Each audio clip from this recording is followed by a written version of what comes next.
Assalamualaikum warahmatullahi wabarakatuh. Hai semuanya, apa kabar? Baik lagi nih di podcast kami.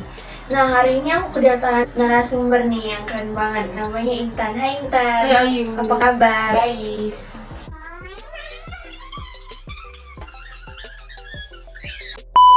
Tema kita hari ini menarik nih ya, tentang lahan gambut. Karena kan kita sebagai orang yang tinggal di perkotaan tuh jarang banget nih lahan gambut tuh seperti apa sih. Nah Intan, bisa dikasih gambaran nggak sih gimana sih lahan gambut itu?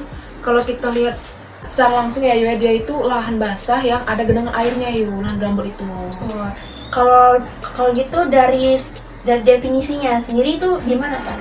Artinya itu lahan gambut itu adalah lahan basah yang terbentuk dari sisa-sisa tumbuhan yang tertimbun dalam waktu yang lama, gitu.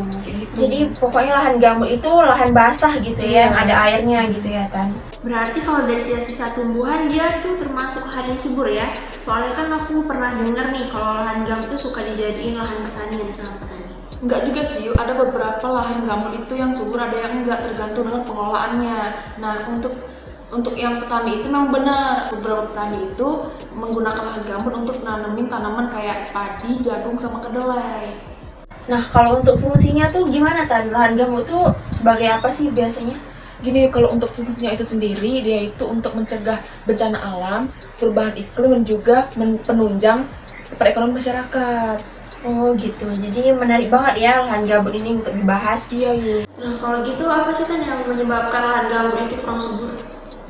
Jadi gini, lahan gambut itu mengandung unsur hara yang rendah dan juga tingkat keasaman sangat tinggi. Jadi kalau ditanamin tanaman, sebaiknya kita itu harus diolah dulu tanah tersebut atau lahan yang kita akan gunain. Biar dia lebih subur gitu ya. Iya. Oke. Terus kalau mengenai jenis-jenisnya nih Tan, kan lahan gambut tuh pasti ada punya beberapa jenis tuh. Itu apa aja sih Tan jenis-jenisnya?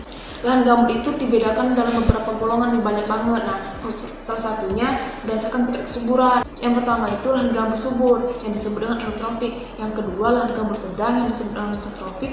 Dan yang ketiga itu lahan gambut yang miskin unsur hara disebut dengan oligotrofik. Jadi ada beberapa golongan ya. Salah satunya yaitu jenis-jenisnya tadi ada 3 tingkatan gitu ya Tan. Nah Tan, untuk ekosistemnya sendiri di lahan gambut itu seperti apa sih Tan? Jadi gini untuk ekosistemnya itu terdiri dari flora dan fauna. Karena memiliki unsur hara yang sangat sedikit di lahan gambut itu, maka mempengaruhi penyebaran spesies di lahan gambut tersebut.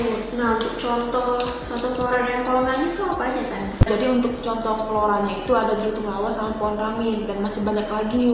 Nah kalau untuk faunanya itu ada harimau Sumatera, beruang madu, sama orangutan.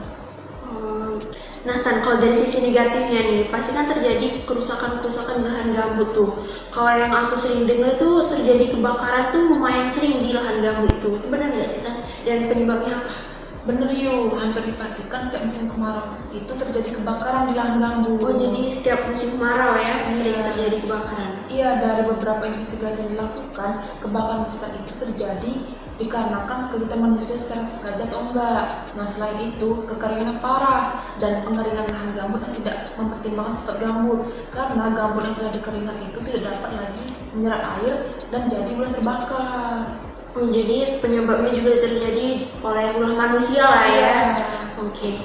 Kalau gitu upaya yang dilakukan nih Tan, kalau upaya konservasi yang dilakukan untuk mencegah ini itu gimana?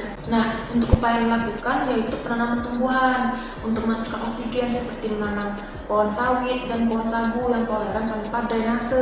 Nah, untuk pembuatan drainase juga harus mempertimbangkan penurunan permukaan air karena akan menyebabkan emisi gas rumah kaca bertambah. Selain itu juga pengelolaannya juga harus diperketat dan juga dilakukan berdasarkan undang-undang yang berlaku agar tidak terjadi penyalahgunaan dan menyebabkan kawasan gambut terdegradasi. Nah, untuk mengembalikan lahan gambut sesuai fungsinya, maka diperlukan kehati-hatian pada setiap tahapannya.